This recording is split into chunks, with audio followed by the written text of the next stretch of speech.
ஸ்டாலின் ஐயாவே வந்து சொல்லியிருக்காப்புல திருநங்கைகள் சொல்லியிருக்காரு. எங்கள் டைரக்டர் இந்த கேள்வி கேட்க சொன்னாங்கோ, எங்கள் ப்ரொடியூசர் இந்த கேள்வி கேட்க சொன்னாங்கன்னு சொல்லிட்டு வேணும்னே டிஆர்பி ஏற்றுறதுக்காக மட்டுமே ஒரு சில கேள்விகள் கேட்குறாங்க.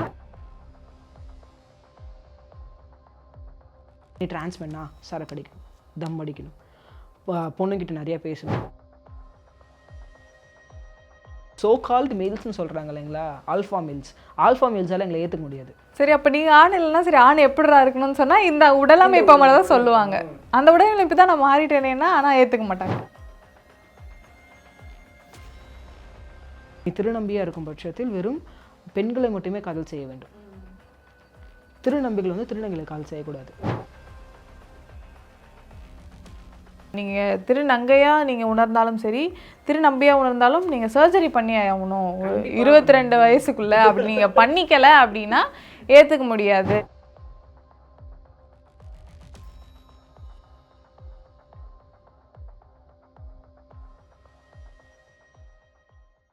ட்ரெண்டிங் தமிழ் நேயர்களுக்கு வணக்கம். இன்றைக்கி நம்ம கூட டிரான்ஸ்மென் ஆக்டிவிஸ்ட் ரிஸ்வான் அவர்கள் இணைஞ்சிருக்காங்க. வாங்க அவங்களோட பேசலாம்.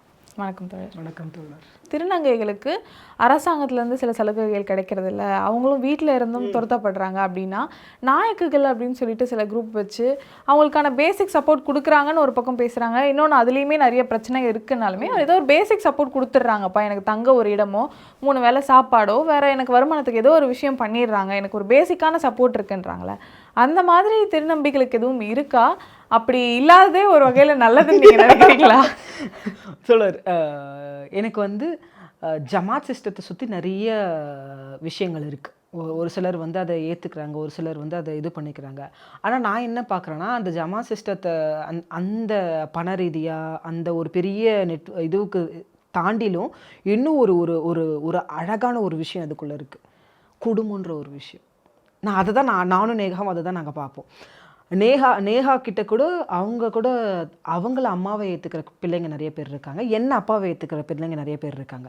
அவங்ககிட்ட நாங்கள் சொல்கிறது என்னென்னா, வெளியே எங்கன்னா நீ போகிறப்போ எங்கன்னா மீட்டிங்ஸ் எங்கன்னா போய் சொல்கிற போது நீ யாரோட பிள்ளை, நீ யார் என்ன சொல்லும் பொழுது நீ என்னோட பேரை சொல்லிக்கோ, அது எனக்கு பிரச்சனை கிடையாது.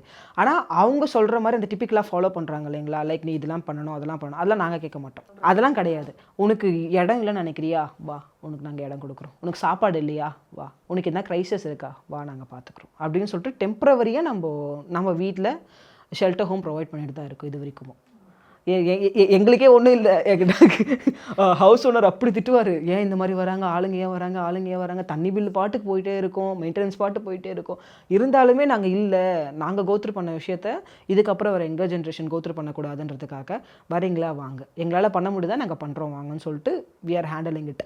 அந்த ஒரு அழகான குடும்பத்தை தான் நான் பார்க்குறேன். அந்த மாதிரி ஒரு குடும்பம் இங்கே இல்லை தான். அதாவது ஆனால் ஒரு சில திருநம்பிகள் வந்து திருநங்கைகள் கிட்ட வந்து இதுவாக இருக்காங்க, பிள்ளைகளாக இருக்க தான் செய்கிறாங்க. ஆனால் அந்த மாதிரி ஒரு அஃபிஷியலான ஒரு மீட்டப் மாதிரி இங்கே இல்லை, திருநம்பிகளுக்குள்ளே இல்லை. ஆனால் ஒரு சிலர் அங்கே ஆட் ஆன் ஆகிட்டு நான் வந்து அவங்களோட பையன், நான் வந்து அவங்கள நான் பார்த்துப்பேன், அவங்கள நான் இது பண்ணிப்பேன்னு சொல்லிட்டு இன்னும் லவ்வபிளாக இருக்கிற நிறைய டிரான்ஸ்மென்ஸு நான் பார்த்துட்டு தான் இருக்கேன். ஆனால் அதில் எனக்கு என்னென்னா வித்தவுட் ஸ்ட்ரிங்ஸ் அட்டாச் தான் எனக்கு வேணும். அதாவது எந்த ஒரு நீங்கள் வந்து இவ்வளோ பே பண்ணணும், இது வந்து இது செய்யணும்னு சொல்கிற அந்த ஒரு விஷயத்தில் எனக்கும் சுத்தமாக உடன்பாடு கிடையாது, நேஹாக்கும் சுத்தமாக உடன்பாடு கிடையாது, என்னோடய பார்ட்னருக்கும் சுத்தமாக உடன்பாடு கிடையாது. உன்கிட்ட எதுவும் இல்லையா, எங்ககிட்ட இருக்கா, இந்தா நான் ஒரு ரொட்டி தொண்டு சாப்பிட்றேன், இந்தா உனக்கு ஒரு பாதி எனக்கு பாதி, அவ்வளோதான் என்னால் பண்ண முடியும், வேறு எதுவும் என்கிட்ட இல்லை அப்படின்ற மாதிரி we are running out. ஒரு திருநங்கை திருநம்பி ஒரு கப்பலாக இருக்கீங்க, உங்களால் முடிஞ்ச அளவுக்கு மற்றவங்களுக்கும் உதவுறீங்க அப்படின்றது ஒரு பக்கம் இருந்தாலுமே, திருநங்கைகளாக இருந்தாலுமே வந்து திருநம்பிகளை ஏற்றுக்கொள்ளாமல் இருக்காங்க. நிறைய சமூக ஊடகங்களில் பார்க்குறோம், நாங்கள் கஷ்டப்பட்டு இப்படி வரோம், நீங்கள் என்னடானா நீங்கள் அந்த ஈஸியாக வெட்டி போட்டுட்டு போயிடுறீங்களேன்ற மாதிரியான ஸ்டேட்மெண்ட்லாம் கேட்கும்போது எனக்கு ரொம்ப ஷாக்கிங்காக இருக்குது. அதை பற்றி என்ன நினைக்கிறீங்க? அதையுமே புரிதல் இல்லாத திருநங்கைகள் தான் அப்படி பேசுகிறாங்க. புரிதல் இருக்கிற நிறைய அக்செப்ட் பண்ணிக்கிற திருநங்கைகள் வந்து அவங்க தான் ஃபஸ்ட்டு ஃபைட்டுக்கு போவாங்க. இப்போ ஒரு இன்சிடெண்ட் ஒன்று சொல்லட்டுமே. இப்போது செப்டம்பர் 4 வந்து ஒரு நேஷ்னல் லெவல் டிரான்ஸ்ஜெண்டர்ஸ்க்கான ஒரு மீட்டிங் நடந்திருக்கு டெல்லியில், நேஷ்னல் லெவல். அங்கே என்ன ஆயிடுச்சுன்னா, ஒரு மதிப்பிற்குரிய ஒரு பெரிய திருநங்கை, அவங்க வந்து வெல் நோன் பர்சன், அவங்க வந்து ஒரு விக்ஸு ஆடெல்லாம் வந்திருக்காங்க. அந்த திருநங்கை வந்து மேலே பேசும்பொழுது என்ன பேசிட்டாங்கன்னா டியர் சிஸ்டர்ஸ்னு சொல்லிட்டாங்க. கீழே திருநம்பிகள் இருக்காங்க. திருநம்பிகள் வந்து காட் அஃபண்டட். ஆனால் இருந்தாலுமே இப்போ என்ன ஒரு பிரச்சனைனா திருநம்பிகள் அதை அஃபண்டடாக ஃபீல் பண்ணாலுமே அங்கே ஒரு ரைஸ் பண்ண ஒருத்தவங்க வந்து ஒரு டிரான்ஸ் உமன் தான். நீ இந்த மாதிரிலாம் பேசக்கூடாது, கீழே வந்து டிரான்ஸ் மின்ஸ் இருக்காங்க, அவங்களும் இந்த மாதிரிலாம் நீ அட்ரஸ் பண்ணக்கூடாதுன்னு அவங்க ஃபஸ்ட்டு ஆரம்பித்த உடனே இவங்க டிரான்ஸ்மென்ட்ஸை ஸ்டார்ட் பண்ணிட்டாங்க. நீங்கள் இந்த மாதிரிலாம் பண்ணக்கூடாதுங்க, இந்த மாதிரி செய்யக்கூடாதுங்கன்னு சொல்லிட்டு பேசின உடனே ஓகே இது வேறு மாதிரி போகுதுன்னு சொல்லிட்டு அவங்க அங்கே பேச்சுக்கு அங்கே சாரி சொன்னாலுமே அந்த புரிதல் அவங்க ஏன் நான் இது அவங்க புரிதல் இல்லாத தன்மைன்னு இது ஏன் நான் இவ்வளோ ஊர்ஜிதமாக சொல்கிறேன்னா அங்கே முடிஞ்சிருச்சு. அவங்க சாரி சொல்லி முடிச்சிட்டாங்க, இல்லைங்க நான் தப்பாக தான் சொல்லிட்டேன்னு சொல்லிட்டு. ஆனால் வெளியே வந்து அவங்க என்ன பண்ணாங்கன்னா அவங்களுக்கு கீழே ஒரு டிரான்ஸ் மீன்ஸ் அவங்களுக்கு தெரிஞ்ச ஒரு சர்க்கிள் இருக்குது இல்லைங்களா, அவங்கக்கிட்ட வீடியோ போட சொல்லியிருக்காங்க. என்ன வீடியோ போடுறாங்க அந்த பசங்கன்னா, நான் வந்து ஒரு திருநம்பி, எனக்குள்ளே ஒரு பெண்மை இருக்குது, அதை வந்து நீங்கள் சிஸ்டர்னு அட்ரஸ் பண்ணால் எனக்கு பிரச்சனை கிடையாது. அட பாவி டேய், ஆல்ரெடி எல்லாம் குழம்பி போயிருக்காங்க, இன்னும் குழப்பறேன். ஏன்னா அவங்க அங்கே மேலே என்ன ஜஸ்டிஃபிகேஷன் கொடுத்தாங்கன்னா, நான் வந்து ஒரு திருநங்கைங்க, எனக்குள்ளே வந்து ஒரு புருஷ, அதாவது எனக்குள்ளே ஒரு ஆண் அந்த மாதிரி ஒன்று இருக்காங்க, நீங்கள் வந்து அதை நீங்கள் அட்ரஸ் பண்ணால் எனக்கு பிரச்சனை கிடையாது, அவன் இவன் சொன்னால் எனக்கு பிரச்சனை கிடையாது, நீங்கள் ஏன் இதை வந்து ஒரு பெரிய இஷ்யூவாக மாற்றுறீங்க? அது அவங்களோட பர்சனல் ஒப்பீனியனாக இருக்கலாம், ஆனால் எல்லாரும் அப்படி எடுத்துக்கணும்னு சொல்ல முடியாதுல்ல. எல்லாருமே அப்படி போகணுன்ற அவசியம் கிடையாது இல்லைங்களா. நாங்கள் எதுக்காக இவ்வளோ பெரிய விஷயத்தை கோத்ரூ பண்ணிவிட்டு நான் இவ்வளோ தூரம் வாழ்ந்துட்டுருக்கேன், நீங்கள் என்னோடய எக்ஸிஸ்டன்ஸ்க்கே நீங்கள் ஒரு பெரிய கேள்விக்குறி வைக்கிறீங்க. அங்கே அந்த புரிதல் இல்லையா, இல்லை இக்னோரன்ஸா, இல்லை நீ என்னடா நான் என்னடா அப்படின்ற மாதிரி ஒரு விஷயமா?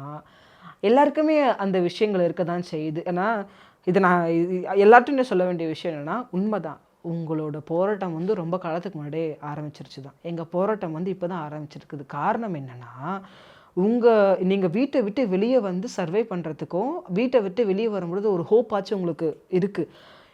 ஆனன்ற ஒரு ப்ரிவிலேஜ் இருந்திருக்கும் வெளில வரும்பொழுது. எங்களோட சண்டை வந்து எங்களோட அந்த சண்டை அந்த 4 செவத்துக்குள்ளே அடங்கியிருக்கு. அந்த 4 செவத்தை உடச்சி நான் வெளியே வரணும்னு நினைக்கிறப்போ என் உடலில் காரணம் காட்டி பின்னாடி பிடிச்சி எடுக்கிறாங்க. இப்போ தோழர் சர்ஜரி முடித்து இப்போது ஒரு 2 இயர்ஸ்க்கு முன்னாடி நான் ஒரு ஸ்டோரி நான் ஹியர் பண்ணேன். என்னென்னா, ஒரு திருநம்பி அவர் வந்து 50 to 54 ஏஜஸ் கிட்ட அவர் கிராஸ் பண்ணுறாரு. அவர் சர்ஜரி பண்ணிகிட்ருக்காரு. அந்த சர்ஜரிக்கு அவங்க பையன் பைஸ்டாண்டராக இருக்கார். ஸோ இப்போ தான் அவங்களுக்கான அந்த ஹோப் அப்பே வெளியே வந்திருக்கு. 52 வயசுல சர்ஜனா சாகிறதுக்கு முன்னாடியாச்சும் எனக்கு பிடிச்ச மாதிரி நான் வாழ்ந்துட்டு போறேன், அதுக்கு உங்க பையன் கூட இருக்காரு. அதெல்லாம் பார்க்குறப்ப எவ்வளோ ஒரு பிரமிப்பாக இருக்குது. அப்போ முன்னாடிலேருந்தே இருக்காங்க. ஆனால் எங்கள் சண்டைகளும் எங்களோட அந்த போராட்டங்களும் அதை 4 செவத்து தாண்டி வெளியே வந்தது கிடையாது.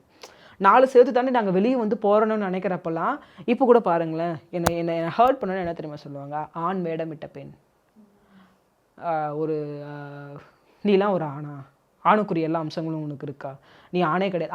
ஆண்களே அதை தான் போடுவாங்க. அதாவது சோ கால்டு மேல்ஸ்ன்னு சொல்கிறாங்க இல்லைங்களா, ஆல்ஃபா மேல்ஸால் எங்களை ஏற்றுக்க முடியாது.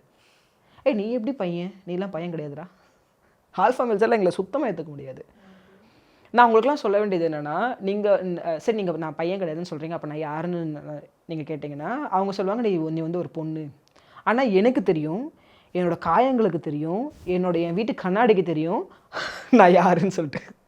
சரி, அப்போ நீங்கள் ஆண் இல்லைன்னா சரி ஆண் எப்படிடா இருக்கணும்னு சொன்னால் இந்த உடலமைப்பை மட்டும் தான் சொல்லுவாங்க. அந்த உடலமைப்பு தான் நான் மாறிட்டேனேன்னா ஆனால் ஏற்றுக்க மாட்டாங்க. ஆனால் அந்த உடலமைப்புக்குள்ளே இப்போ ஆண்களுக்குள்ளே வச்சுக்கோங்களேன், அந்த உடலமைப்பில் இருக்கிற ஒரு நோஞ்சா ஆண் இருக்கான் பாருங்களேன், அவங்கள நீ என்ன வார்த்தை போட்டு திட்டுவேன், என்ன வார்த்தை, அந்த வேற ஒரு வார்த்தையை போட்டு திட்டுவாங்க, ஒரு ஸ்லர் வேர்டே போட்டு திட்டுவாங்க. ஏன் இந்த மாதிரி பண்ணுற, ஏன் அந்த மாதிரி பண்ணுற, ஏன் பொம்பளை மாதிரி கண்ணை கசகுற, டேய், யாரையும் அவங்களாம் ஏற்றுக்கொள்ளவே மாட்டாங்க. அப்போ என்னடா நல்லா பல்காக இருக்கணும், அளவே கூடாது, நான் தான் சுற்றணும் அப்படி நெஞ்சு நிமித்திட்டு அப்போ தான் நீங்களா ஒத்துப்பீங்களா, நான் வேணாம் போங்கப்பா, நீ அப்படி வச்சுக்கோ, நான் திருநம்பின்றதுல நான் கம்ஃபர்டபுளாக இருக்கேன், கிளம்பிக்கோ, நான் திருநம்பின்றது நான் ரொம்ப கம்ஃபர்டபுளாக இருக்கேன். அதனால தான் நான் எல்லா இடத்துலையும் நான் சொல்கிறது, நீங்கள் நான் ஆண் இல்லைன்னு சொல்கிறீங்களா, ஆமாங்க நான் டிரான்ஸ் மென்னுங்க, I'm much more better than that, I'm much more better. நீங்கள் அப்படி சொல்லவே வேண்டாம், அதுதான் ரொம்ப கேவலமாக எனக்கு தெரியுது அப்படின்னு. எக்ஸாக்ட்லி. ஓகே, இப்போ பாலினம் நம்ம உடம்பை வந்து நம்ம சூஸ் பண்ணிக்கிறது, நமக்கு பிடிச்ச மாதிரி இருக்கிறது ஒரு பக்கம் அப்படின்னா, பால் இருப்புன்றது அடுத்த ஒரு பிரச்சனையாக இருக்கும். ஆனால் மாறிட்டீங்களா, நீங்கள் ஒரு பெண்ணை மட்டும்தான் காதலிக்கணும், நீங்கள் வந்து இல்லை திருநங்கையை கூட காதலிச்சுக்கோங்க, ஆனால் உங்களுக்கு ஆண் மேலே ஏன் காம்ப்ளிகேட் பண்ணிக்கிறீங்க? அப்போ நீங்கள் பொண்ணாக இருந்துட்டு இது பண்ணியிருக்கலாமேன்ற ஒரு விஷயங்கள் சொல்கிறாங்க.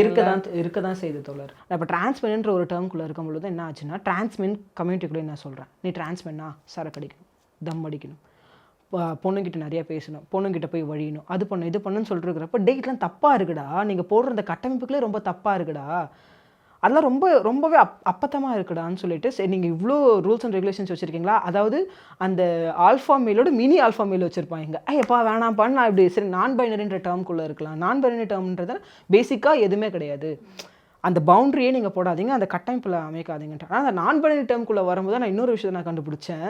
நான் பைனரி டேர்ம் அப்படின்னு வந்தோன்னா முக்கால்வாசி அந்த செக்ஷுவல் ஓரியன்டேஷன் தான் நான் பைனரி டேர்ம்குள்ளே கொண்டு வந்து வைக்கிறாங்க. ஓகே, நீ இப்போ நீ டிரான்ஸ்மென்னா நான் பைனரியா, அப்போ உனக்கு மேல் மேலே தான் உனக்கு இன்ட்ரெஸ்ட் இருக்கணும். எப்பா என் உடம்புக்கு ஒரு சில லிமிட்ஸ் இருக்குது, அந்த லிமிட்ஸ் என்னால் தாண்ட முடியாது. என் லிமிட் நான் என்னென்னா, நான் ஒரு பெண்ணை காதலிப்பேன், பெண்ணுன்னும் பொழுது பெண்ணு திருநங்கை எல்லாமே எனக்கு ஒன்று தான். ஸோ இதுதான் நான் பண்ணுவேன்னு சொல்லும்பொழுது இல்லை, அப்போ நீ டிரான்ஸ் ஆன் பண்ணுறதே கிடையாது. டிரான்ஸ் ஆன் பண்ணுறேன்னா நீ மேக்கப் போட்டுக்கணும், நீ முடி வளர்த்துக்கணும், என்கிட்ட நீ சர்ஜரி பண்ணிக்கணும், நீ சர்ஜரி பண்ணக்கூடாது, நீ இது பண்ணக்கூடாது. அப்பயும் அங்கேயுமே ஒரு செட் ஆஃப் ரூல்ஸ் போடுறாங்க. அங்கே உள்ள இருக்கிற ஒரு சில டாக்ஸிக்ஸ். அதுக்கப்புறம் தெரிஞ்சிச்சு, எப்பா இது ரொம்ப காம்ப்ளிகேட்டடாக இருக்குது, நான் பிலீவ் பண்ணுறேன் எஸ் சோல் ஹேஸ் நோ ஜெண்டர்னு சொல்லிட்டு. அட்லீஸ்ட் இந்த டிரான்ஸ்மென்னு நான் சொல்லிட்டு இருக்கும் பொழுதாச்சு என்னோட இந்த செக்ஷுவல் ஓரியன்டேஷனுக்கு ஒரு கேள்வி வராமல், கேள்வி வந்தால் கூட பிரச்சனை இல்லை தோழர், அப்ரோச்சஸ் வரும் தோழர், அப்ரோச்சஸ் வரும். அதோட கம்யூனிட்டிக்குள்ளே இருக்கிற அப்ரோச்சஸ் வரும். அது வந்து நான் ரொம்ப ரொம்ப பாஷாக ரொம்ப டீசெண்டாக இல்லைங்கன்ட்டு சொல்லி விட்டுடுவேன். அப்படி சொல்லிட்டு விட்டுற போது அவங்க ஒரு சில பேர் டீசெண்டாக போயிடுவாங்க. ஆனால் ஒரு சில பேர் வந்து மெனிப்புலேட் பண்ணுவாங்க. நான் சர்ஜரி பண்ணிக்கிட்டா நீ என்ன லவ் பண்ணுவியா, நான் இப்படி இருந்தால் நான் லவ் பண்ணுவியா, பழகிப்பாரு, நம்ம இது பண்ணிப்பாருன்னா சொல்லும் பொழுது என்னோட கம்ஃபர்ட் ஜோனுக்கு ஒரு ப்ரீச் ஏற்படுது அங்கே. அதுதானே பேசிக்காகவே நம்ம சொல்கிறோம். ஓரியன்டேஷன்னா என்ன, என்னோட கம்ஃபர்ட் ஜோனில் எனக்கு எப்படி ஏற்றுக்கிறாங்களோ நான் அவங்கக்கிட்ட நான் கம்ஃபர்ட்டாக இருந்தப்பேன். அவங்களையும் அதே கம்ஃபர்ட் ஜோனோட நான் ஏற்றுக்கிற மனப்பான்மை வரும்பொழுது தான் நான் காதலே அவங்ககிட்ட வெளிப்படுத்துவேன். ஆனால் ஓரியன்டேஷன்றது கவர் அப் பண்ணும் பொழுது அது ரொம்பவே பெரிய ஒரு விஷயமா இருக்குது தோழர். ஏன்னா நம்பிகளுக்குள்ளவே தோழர், நீ திருநம்பியாக இருக்கும் பட்சத்தில் வெறும் பெண்களை மட்டுமே காதல் செய்ய வேண்டும். திருநம்பிகள் வந்து திருநங்கைகளை காதல் செய்யக்கூடாது. அப்படி நீங்கள் காதல் செஞ்சால் நான் கூட பேச மாட்டேன், நீ தனியாக போய்க்கும். அதோடு நீங்கள் உள்ளே வரும்பொழுது டிரான்ஸ்மென்னு வரியா, அப்போ நீ மேல்னு மட்டும்தான் போடணும். டிரான்ஸ்ஜெண்டர் நீ போட, டீன் நீ போடக்கூடாது. டீனு போட்டியா உனக்கு எனக்கு சம்மந்தம் கிடையாது. அந்த மாதிரி ஒதுக்கப்பட்டிருக்கேன் நிறைய இடத்துல. நான் இந்த மாதிரி ஒரு பிரிவினை இருக்கிற மாதிரியே தான் நீங்கள் திருநங்கையாக நீங்கள் உணர்ந்தாலும் சரி, திருநம்பியாக உணர்ந்தாலும் நீங்கள் சர்ஜரி பண்ணி ஆகணும் கண்டிப்பாக 22 வயசுக்குள்ளே. அப்படி நீங்கள் பண்ணிக்கலை அப்படின்னா ஏற்றுக்க முடியாது அப்படின்னு சொல்கிறாங்கல்ல. எங்களை அவமதிக்கிற மாதிரி இருக்குது. நீங்கள் ப்ரைட் வாக்கில் வந்து நடக்கும்போது நீங்கள் பெண்ணாக நடந்து வரீங்க, ஆனால் வந்து நீங்கள் கேட்டால் வந்து இப்படி சொல்லிடுறீங்க, டிரான்ஸ்மென்னு சொல்லிடுறீங்க. அதே மாதிரி ஒரு ஆணாக நடந்து வரீங்க, கேட்டால் வந்து டிரான்ஸ்மென்னு சொல்கிறீங்க. ஏன்னா சர்ஜரி பண்ணி வாழ்க்கை வாழ்கிற எங்களை அவமதிக்கிற மாதிரி இருக்குது, நீங்கள் சர்ஜரி பண்ணியே ஆகணும்னு சொல்கிறாங்களே. அது தோழர், அது வந்து இப்போது ஒரு சில புரிதல் இல்லாத திருநங்கைகளும் சரி, புரிதல் இல்லாத கம்யூனிட்டி மெம்பர்ஸ் என்ன சொல்லுவாங்கன்னா, சர்ஜரி நீ பண்ணாலுமே நீ பையன் கிடையாதுறான்னுவாங்க. ஒரு சில புரிதல் இருக்கிறவங்க என்ன சொல்லுவாங்கன்னா, கொஞ்சம் அதுக்கு செகண்ட் ஸ்டேஜ் என்ன சொல்லுவாங்களா, அட்லீஸ்ட் சர்ஜரியாச்சும் பண்ண அப்படின்னுவாங்க. ஆனால் அதெல்லாம் கடந்து வரவங்களுக்கு தான் தெரியும், சர்ஜரின்றது வந்து அவங்க own level of comfort zone, the own level of அந்த சுற்றி இருக்கிற சொசைட்டியாக இருக்கட்டும். அவங்க ஒரு சிலர் வந்து அப்பா அம்மா கிட்ட கமிட் ஆகிருக்கலாம், ஒரு சிலர் வந்து அவங்களுக்குள்ள கமிட்மெண்ட் இருக்கலாம், ஒரு சிலர் வந்து நான் இவ்வளோ சம்பாரித்து முடிச்சு வச்ச பிறகு தான் நான் சர்ஜரி பண்ண போகிறேன் அப்படின்ற ஒரு கமிட்மெண்ட்டில் வரலாம். ஒரு சிலர் நான் படித்து முடிச்ச பிறகு தான். அது நான் எப்படி தெரியுமா தோழர் நான் பார்க்குறேன், அப்படி அவங்க சொல்கிறாங்கல்ல, அப்படி அவங்க சொல்கிறதுக்கான ரீசன் அவங்க ஓன் இந்த லெவல் தான். அவங்களுக்குள்ளே இருக்கிற ஒரு சில இன்செக்யூரிட்டிஸை கொண்டு வந்து நம்ம மேலே திணிக்கிறாங்க. அது அவங்க தான் ஒர்க் ஆன் பண்ணணும், நம்ம ஒன்றுமே பண்ண முடியாது. ஓகே, இப்போ கடைசியாக ரொம்ப முக்கியமான கேள்வி. நான் வந்து ஒரு திருநம்பியாக நான் உணர்றேன், நான் வந்து பெண்ணுடைய உடலில் தான் இருக்கேன், ஆனால் நான் ஒரு ஆணுன்ற மாதிரி உணர்றேன்னு ஒருத்தவங்க வந்து ஒரு 15-16 வயசில் ஃபீல் பண்ணுறாங்க அப்படின்னா அவங்க என்ன பண்ணணும்னு நீங்கள் சொல்லுவீங்க? பொறுமையாக இருக்கணும் தோழர். அதாவது இப்போ வந்து நிறைய பேரோட இன்டர்வியூஸை பார்த்துட்டு நிறைய இன்ஃப்ளூயன்ஸ் ஆகிட்டு அவங்களுக்கு வந்து ஒரு அட்ரலின் ரஷ் உள்ளே இருக்கும். எனக்கும் அந்த ரஷ் இருந்துச்சு, நானும் அதை கடந்து வந்தேன். அதனால தான் நான் சொல்கிறேன், பொறுமையாக இருக்கணும்னா நான் முன்னாடியே ஃபஸ்ட்டே சொன்ன மாதிரி நம்ம சுற்றி இருக்கிற சொசைட்டியும் சரி, நம்மளை சுற்றி இருக்கிற அரசாங்கமும் சரி நம்மளை ஏற்றுக்கிற நிலைமையில் இன்னும் இல்லை. அப்படி இருக்கிறப்ப நம்ம என்ன பண்ணணும், நம்ம தான் நம்ம வாழ்க்கையை வடிவமைக்கணும். நான் என்னோடய வாழ்க்கையை நான் எப்படி நான் அப்படியே வைப்பேன். ஸ்மார்ட்டாக இருக்கணும். ஸ்மார்ட்னா என்னன்னு நினைக்கிறீங்க? நீங்கள் 16 வயசில் வெளியே வரீங்களா? இப்போ நீங்கள் படிச்சுட்ருக்கீங்களா? 12th முடிக்க போகிறீங்களா? 12th முடிங்க. நெக்ஸ்ட்டு ஒரு அந்த சமயத்தில் வந்து உங்களோட நீங்கள் என்ன படிக்க போகிறீங்கன்றதை முடிவு பண்ணுவீங்க. ஃபஸ்ட் டிகிரியோ இல்லை நான் டிகிரி கூட படிக்கல, டிப்ளமோ படிக்கிறேன், ஏதோ ஒன்று நீங்கள் முடிவு பண்ணுறீங்கள, அதில் கொஞ்சம் கான்சன்ட்ரேட் பண்ணுங்கள். ஆனால் அந்த சமயத்தில் தான் நம்மளுக்கு வேறு வேறு நினைப்புகள் இருக்கும், வேறு வேறு விஷயங்களுக்கு கொஞ்சம் இதுவாக வாய்ப்புகள் இருக்குது. அது கொஞ்சம் கொஞ்சம் ஒருங்கிணைச்சு நீங்கள் இந்த பாதையில் போனீங்கன்னா உங்கள் ஃப்யூச்சர் நல்லாயிருக்கும். இப்போ நீங்கள் சொல்கிற மாதிரி நிறைய யங்ஸ்டர்ஸாக இருக்கிறவங்க லெஸ்பியன் கப்பல் இன்டர்வியூ, டிரான்ஸ் கப்பல் இன்டர்வியூ பார்க்கும்பொழுது அவங்களுடைய எண்ணம் முழுக்க சுற்றி இந்த காமமும் வீட்டை விட்டு வெளில வந்துடணுன்றது தான் இருக்குது. அது ஒரு பக்கம் வந்து கம்யூனிட்டிக்கே ஒரு மாதிரி ஒரு ஜென்ரலான இவங்கெல்லாம் இப்படி தான்ற ஒரு நேமை கொண்டு வந்துடுறாங்களேன்னு கோவப்படுறதா, இல்லை புரிதலே இல்லையே இவங்களை எப்படி எஜுகேட் பண்ணுறதுன்றதை நினச்சி கஷ்டப்படுறதான்னு ஒன்று இருக்கு இல்லையா? ஸோ இந்த மாதிரி இன்டர்வியூஸ் கொடுக்குறாங்க, லவ் பண்ணுறாங்க, அவங்க லெஸ்பியனாக இருக்கட்டும் இல்லை டிரான்ஸ் கப்பலாக இருக்கட்டும், அவங்க வந்து பிலோ 18 இருக்காங்க, இல்லை 18 மேலே இருந்தாலுமே வந்து இந்த இன்டர்வியூஸ் கொடுக்குறது அந்த மாதிரி விஷயங்கள்லாம் எப்படி பண்ணுங்க? யூடியூப் சேனலும் அது எனக்கு வந்து ரெவென்யூ தானேன்னு எடுத்து போட ஆரம்பிச்சிடுறாங்க. இது முழுக்க முழுக்க நான் என்ன இந்த விஷயத்த வந்து நிறைய லேயர் ஆஃப் லேயரில் நம்ம பிரிக்கலான்னு வச்சுக்கோங்களேன்.